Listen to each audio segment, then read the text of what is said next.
Hi students, good morning. आज हम बात करने वाले हैं सेकेंड चैप्टर क्लास 11 का, और उसमें से एक टॉपिक है कवक जगत। आज उसी के बारे में हम लोग चर्चा करेंगे। तो आगे बढ़ते हैं और देखते हैं क्या है कवक जगत।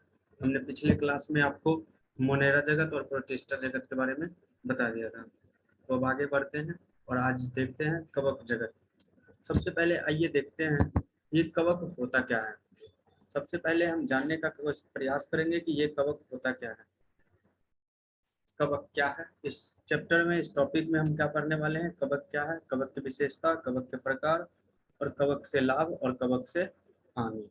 ये सारी चीजें हम अभी पढ़ने वाले हैं अपने आने वाले इस वीडियो में।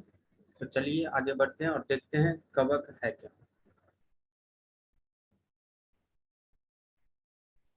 तो देखिए कवक जो है, कवक हरित लवक यानी क्लोरोफिल रहित, संकेंद्रीय न्यूक्लिएटेड, संवाहक, उत्तक रहित हेलोफाइटा है। यानी कि कवक जो होगा वो क्या होगा, इसमें क्लोरोफिल यानी कि हरित लवक की उपस्थिति नहीं रहेगी। ठीक है, ये सुकेंद्रीय होगा और ये हमेशा इसको नॉन वेस्कुलर भी कहा जाता है, यानी कि संवहन उत्तक रहित।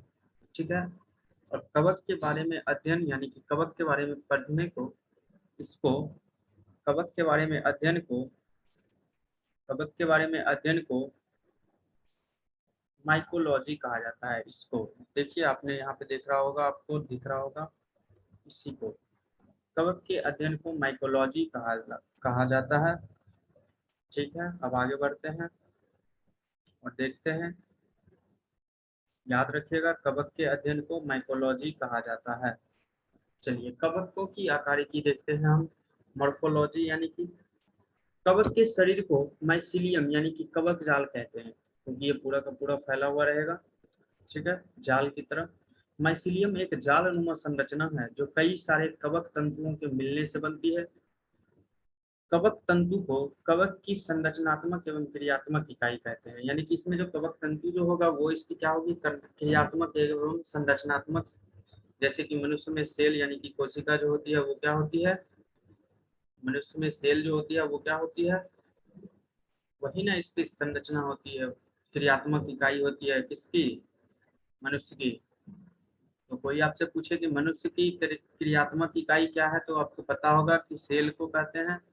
लेकिन जब इसके बारे में पता चलेगा, इसमें भी पूछा जाए कि इसकी क्रियात्मक यानी कवक की क्रियात्मक इकाई कौन सी है, तो कवक तंतु। याद रखिएगा, यहाँ देखिए कवक तंतु को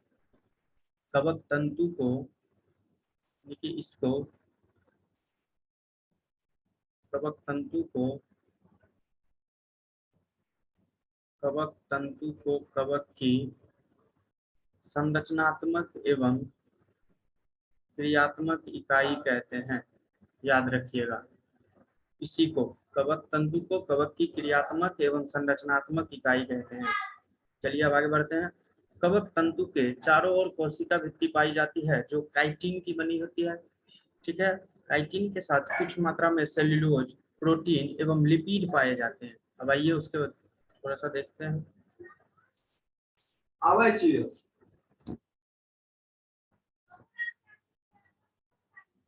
चलिए अब देखते हैं इसको। आप लोगों को दिख रहा होगा इसकी जो आकारिकी है, यानी कि ये जो ऊपर वाला भाग है इसको क्या कहा जाएगा, ये वाला, इसको एडल्ट कॉन्डियम इसको बोला जाता है, एडल्ट कॉनिडियम। ठीक है, उसके बाद देखिए यंग कॉनिडियम, ये वाला। और केंद्रक देखिए अनेक सिनोसाइटिक, जो ये केंद्रक है यहाँ पे आपको दिख रहा होगा, ये डॉट डॉट, ये वाला, ये देखिए ये है कवक जाल। यानी कि ये जो इसका बाहरी जो आवरण है, ये जो घिरा हुआ भाग है जिससे ये बना हुआ है, ये इसी को क्या कहा जाता है, इसी को क्या कहा जाएगा, इसी को कवक जाल बोला जाता है। ये इस ढंग से जो घिरा हुआ भाग है, ये देखिए इसी को कवक जाल कहा जाता है। ठीक है, याद रखिएगा, जो कि पट रहित रहता है, यानी कि इसके ऊपर कोई और संरचना नहीं होगा। चलिए अब देखते हैं कवकों की आकारिकी, आपने देखा। अब देखते हैं कवकों में जनन। कवकों में जनन कितने प्रकार से होते हैं? कवकों में जनन कितने प्रकार से होते हैं? तो यहाँ देखिए आपको दिख रहा होगा कवकों में जनन, कवकों में जनन लैंगिक जनन व अलैंगिक, कायिक जनन व लैंगिक जनन पाया जाता है। कायिक जनन और वो अलैंगिक जनन वो लैंगिक जनन पाया जाता है, तीनों इसमें पाया जाएगा। पहला अब देखते हैं कायिक जनन। तो कायिक जनन कितने प्रकार से इसमें होता है वो देखते हैं। यह निम्न प्रकार का होता है, जैसे कि खंडन यानी कि फ्रेगमेंटेशन। जब माइसिलियम किसी भी कारण से छोटे छोटे टुकड़ों में टूट जाता है तो प्रत्येक टुकड़ा एक नए कवक तंतु या पूर्ण कवक का निर्माण कर लेता है, इसे ही खंडन कहते हैं। जैसे कि इसमें आपने देखा होगा ये वाला, ये जब अलग अलग टूट टूट के ये तीनों जब टूट टूट के अलग अलग बनेगा और एक नए पौधे का निर्माण करेगा तो ये क्या होगा, ये कवक निर्माण यानी कि फ्रेगमेंटेशन इसको कहेंगे। अब देखते हैं मुकुलन विधि। जब कवक में कलिका के समान उभार बनता है तो यह कलिका मात्र कवक से अलग होकर कवक से अलग होकर एक नए पौधे का निर्माण करती है। वो भी क्या कहलाएंगे, उसे कहते हैं मुकुलन विधि। चलिए मुकुलन विधि भी समझ में आ गया होगा, अब आगे बढ़ते हैं, देखते हैं। विज्ञान की वह शाखा जिसमें कवकों का अध्ययन किया जाता है उसे माइकोलॉजी कहते हैं। जैसे कि मैंने आपको पीछे भी बताया था माइकोलॉजी, कवक के अध्ययन को माइकोलॉजी कहते हैं। अब देखिए सदाशिवन, ये भारत के प्रसिद्ध कवक विज्ञानी हैं। इनके बारे में आप लोग याद रखिएगा, सदाशिवन जी जो हैं वो भारत के सुप्रसिद्ध कवक विज्ञानी हैं। और पीए माइकेली को माइकोलॉजी के पितामह माना जाता है। याद रखिएगा, कोई पूछे आपसे कवक के पितामह किसे माना जाता है तो पीए माइकेली को माइकोलॉजी का पितामह माना जाता है। ठीक है, याद रखिएगा। अब आगे चलिए देखते हैं।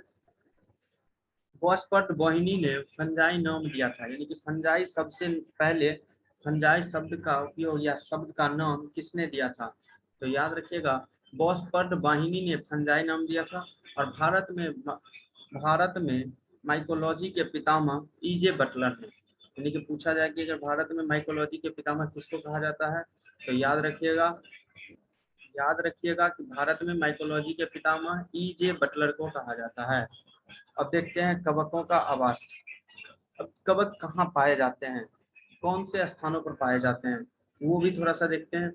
तो देखिए ये जीव उस मिट्टी में अधिक पाए जाते हैं जिसमें ह्यूमस की मात्रा अधिक होती है, यानी कि जहाँ पे नमी युक्त जो जगह होगा, ह्यूमस जहाँ पे गर्मी थोड़ा और थोड़ा सा नमी रहेगा, उस जगह पे ये बहुत ही अधिक मात्रा में पाए जाते हैं। याद रखिएगा। उसके बाद देखिए, अब देखिए कुछ एक कोशिकीय कवकों का उपयोग डबल रोटी एवं बियर बनाने में किया जाता है।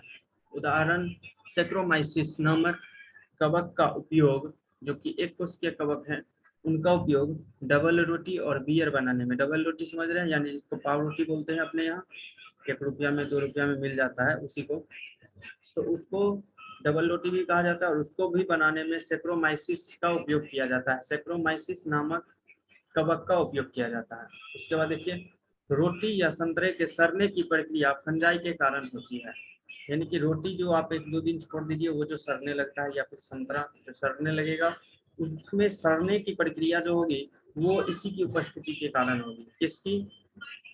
कवक की उपस्थिति के कारण होगी। अब देखते हैं, कवक विश्वव्यापी है और ये वायु, जल, मिट्टी में तथा जंतु एवं पादपों पर पाए जाते हैं।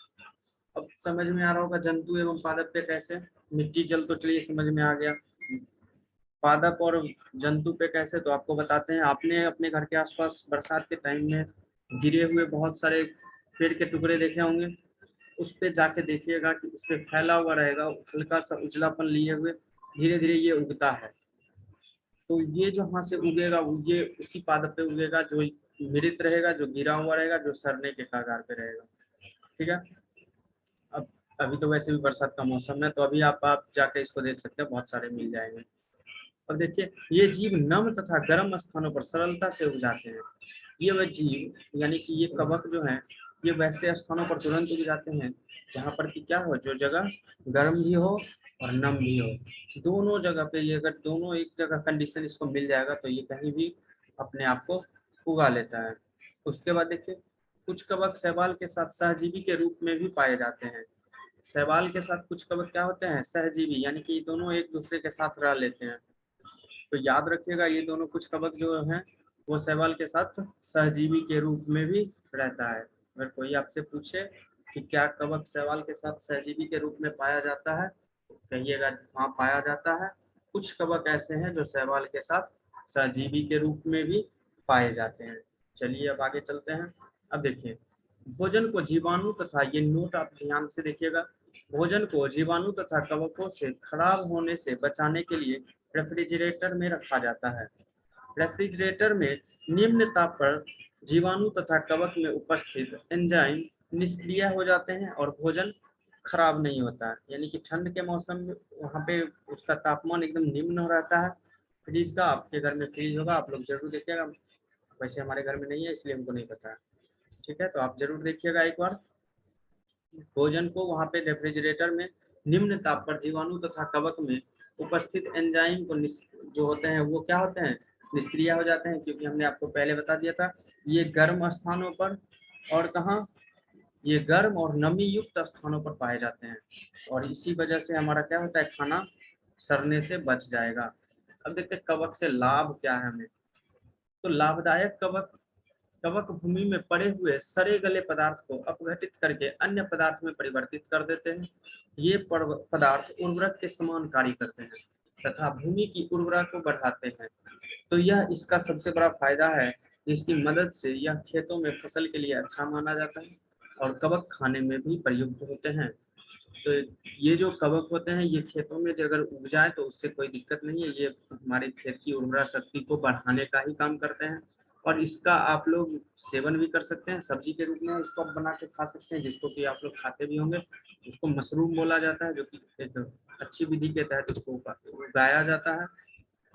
तो अच्छा कैसा लगा आपको वीडियो, जरूर बताइएगा, कमेंट कीजिएगा। चलिए।